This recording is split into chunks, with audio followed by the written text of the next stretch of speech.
मग जर एकत्र सरकारमध्ये काम करत असताना माननीय मुख्यमंत्र्यांना असं वाटलं की आपला एखादा सहकारी पदाधिकारी मंत्रिमंडळातला सहकारी तो जर एका संस्थेत काम करत असेल त्याच्यावर आपण प्रशासक ठेवला पाहिजे, जर असं माननीय मुख्यमंत्र्यांना वाटत असेल याचा अर्थ माननीय मुख्यमंत्र्यांना काहीतरी चूक दिसलीच असावी ना.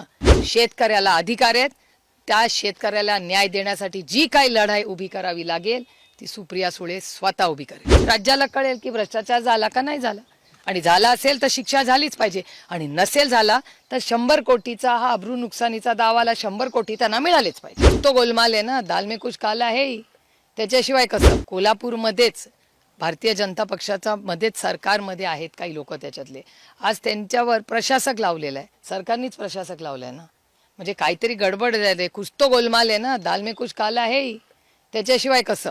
त्याच्यामुळे जर महाराष्ट्र सरकार जर प्रशासक लावत असेल आणि त्यांच्याच विचाराचा त्यांचाच मित्रपक्षातला एक आमदार आरोप प्रत्यारोप करत असेल तर हा विषय अतिशय गंभीर आहे. आणि आपण बघत असाल की ह्या सगळ्या ज्या संस्था आहेत ह्या फार लोकांच्या कष्टाने मानलेल्या आहेत, खूप लोकांनी कष्ट करून या संस्था उभे केल्यात, आणि त्या संस्थांमध्ये असा जर भ्रष्टाचार होणार असेल तर माझी माननीय मुख्यमंत्र्यांना मागणी आहे, माझी अपेक्षा आहे महाराष्ट्राच्या मुख्यमंत्र्यांकडून की महाराष्ट्राच्या मायबाप जनतेने तुम्हाला विश्वासाने आज एवढ्या मोठ्या पदावर बसलेला आहे, आणि जर तुम्ही स्वतः तिथे जर प्रशासक ठेवला असेल तर ह्याची पारदर्शक इन्क्वायरी झाली पाहिजे, कारण का भरडला जातोय तिथे गरीब कष्ट करणारा शेतकरी. काही खरं तर निदा खान प्रकरणामध्ये इम्तियाज जलील यांचा मुख्य रोल असल्याचा आरोप जो आहे तो भाजपचे आमदार गोपीचंद पडळकर यांनी केलेला आहे, आणि या सगळ्या गुन्ह्यामध्ये इम्तियाज जलील त्यांच्या सहकाऱ्यांना आरोपी करा अशी मागणी देखील त्यांनी नाशिक पोलिसांकडे केलेली आहे. कसं पाहता या प्रकरणात? त्यांच्या नगरसेवकांना तिला आसरा दिला होता मतीन पटेल यांनी. हो, मला असं वाटतं हा प्रश्नाचं उत्तर होम मिनिस्ट्री जास्त करेल, कारण का ती इन्क्वायरी चाललेली आहे, त्यामुळे ती इन्क्वायरी पूर्ण झाल्यावरच बोलणं संयुक्तिक राहील. आणि आमची अपेक्षा आहे की महाराष्ट्राच्या पोलिसांनी जे काही खरं आहे ते पारदर्शकपणे राज्याला सांगितलं पाहिजे. मुंबई महानगरपालिकेवर महापौर म्हणून भाजपचा महापौर बसलेला आहे, पण नालेसफाईच्या दरम्यान भाजपची पाहणी वेगळी होते आणि महापौरांची पाहणी वेगळी होते. मला नाही याच्यातलं माहिती काय. शक्तीपीठ महामार्गाला सर्वत्र आता नोटिफिकेशन निघाले आणि शेतकरी विरोध करतात, तुमचा काय? नाही, मला असं वाटतं मी अनेक आंदोलन बघितली आहेत. बंटीदादांनी पण एक मोठं आंदोलन त्याच्या विरोधात उभं केलं होतं. मला वाटतं माननीय जयंत पाटलांचंही सविस्तर त्याच्यावर काल स्टेटमेंट आलेलं आहे. आम्ही विकासाच्या बाजूनी आहोत, पण विकास होत असताना तिथली झाडं असतील, तिथली शेतकरी असतील, यांच्याबद्दल कुठलंही सरकार असू दे त्यांनी अतिशय संवेदनशील असलं पाहिजे. पर्यावरण आणि शेतकरी यांना कॉन्फिडन्स देऊन त्यांना बरोबर घेऊनच विकास झाला पाहिजे. गोकुळच्या संदर्भात तुम्ही भूमिका मांडलीत, नेमकं म्हणायचं काय की सत्ताधारी संचालक आहे त्यांनी भ्रष्टाचार केला त्याची चौकशी व्हायला पाहिजे असं म्हणायचं आहे? नाही, मला राजकारण नाही, मुख्यमंत्र्यांनी राजकारण आणलं का नाही याचं उत्तर माझ्याकडे नाही. मी वर्तमानपत्र आणि तुमच्यावर विश्वास ठेवते. वर्तमानपत्र आणि चॅनल्स काय दाखवतात की महाराष्ट्र सरकारने गोकुळवर प्रशासक आणला, करेक्ट? मग महाराष्ट्र सरकार आणि गोकुळ कोण आहे? एकच आहेत ना, ते सगळे एकत्रच काम करतात ना.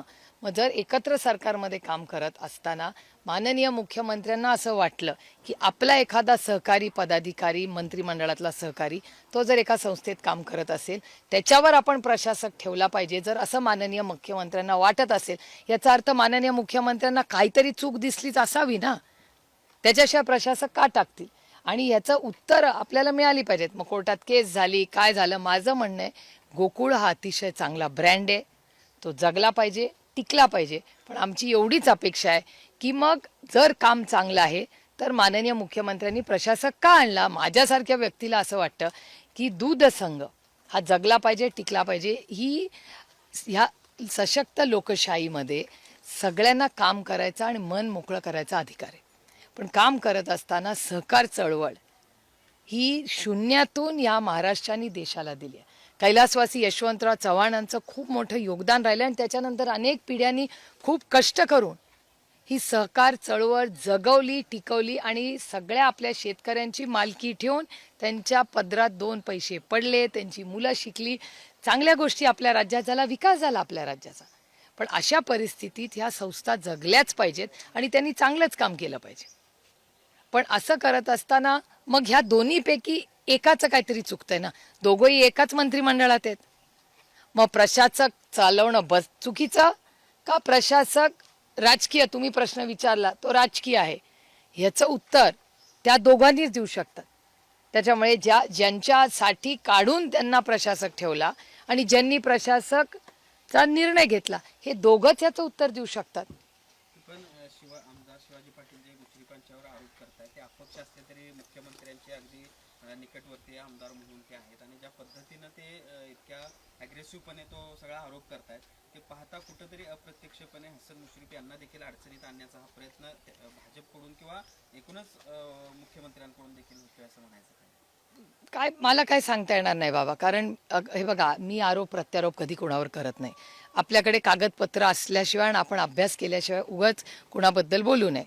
त्याच्यामुळे काय नक्की गोकुळमध्ये हे जे आमदार आहेत ते त्यांनी जर मुख्यमंत्र्यांना काही कागदपत्र दाखवली असेल तर त्यांनी एक प्रेस घेऊन सगळ्यांनाच कळवावं ना. कळू दे, दूध का दूध पाणी का पाणी, एकदाचं काय तो सोक्ष होऊ दे.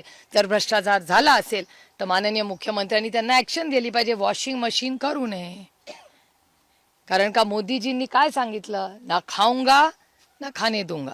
त्यामुळे मोदीजींनी 2014 साली भ्रष्टाचार मुक्त भारत करीन असं सांगितलं होतं. नाही तर आणखीन एखादी केस भारतीय जनता पक्षाच्या वॉशिंग मशीनमध्ये जाऊन साफ होणार असेल आणि त्याच्यात सर्वसामान्य शेतकरी भरडला जाणार असेल तर ते आम्ही होऊ देणार नाही. शेतकऱ्याला अधिकार आहेत, त्या शेतकऱ्याला न्याय देण्यासाठी जी काही लढाई उभी करावी लागेल ती सुप्रिया सुळे स्वतः उभी करेल. 100 कोटीचा अब्रू नुकसानाचा दावा देखील दाखल करण्याचा त्यांचा योजना आहे. कोणाचा? हसन मुश्रीफ साहेबांचा. मग तसं असेल तर त्यांनी माननीय मुख्यमंत्र्यांना सांगितलं पाहिजे. एकाच कॅबिनेटमध्ये आठवड्यातून 2दा भेटतात ना, मग त्यांनी माननीय मुख्यमंत्र्यांवरच करणार आहेत का अब्रू नुकसानीचा दावा? आमदार शिवाजी पण तिथे प्रशासक कोणी ठेवला? शिवाजी पाटलांनी का माननीय मुख्यमंत्र्यांनी? मग कॅबिनेटमध्ये बोललं पाहिजे ना या गोष्टी. मी काय कधी कॅबिनेटमध्ये बसले नाही, पण थोडाफार जो काय अभ्यास आहे आणि तुमच्या सगळ्यांमुळे ज्या बातम्या कळतात किंवा वर्तमानपत्र वाचल्यामुळे ज्या बातम्या कळतात, जर प्रशासक तर काय बिचारा आमदार करू शकत नाही, प्रशासनच करतात ना. मायबाप सरकारचे कोण आहे? सरकार तर माननीय मुख्यमंत्र्यांनाचा विषय माहिती असेल तर कदाचित माननीय मुख्यमंत्र्यांनी आणि दोघांनी कॅबिनेटमध्ये जर हा प्रश्न सोडवला तर आपल्याला सगळ्यांनाच कळेल, राज्याला कळेल की भ्रष्टाचार झाला का नाही झाला. आणि झाला असेल तर शिक्षा झालीच पाहिजे, आणि नसेल झाला तर 100 कोटीचा हा अब्रू नुकसानीचा दावाला 100 कोटी त्यांना मिळालेच पाहिजे. महाराष्ट्रातील सर्व बातम्यांचे विश्वासार्ह व्यासपीठ, सकाळच्या सर्व सोशल मीडिया प्लॅटफॉर्मला लाईक, फॉलो आणि सबस्क्राईब करा. तसंच सर्व नोटिफिकेशनसाठी बेल आयकॉन प्रेस करायला विसरू नका.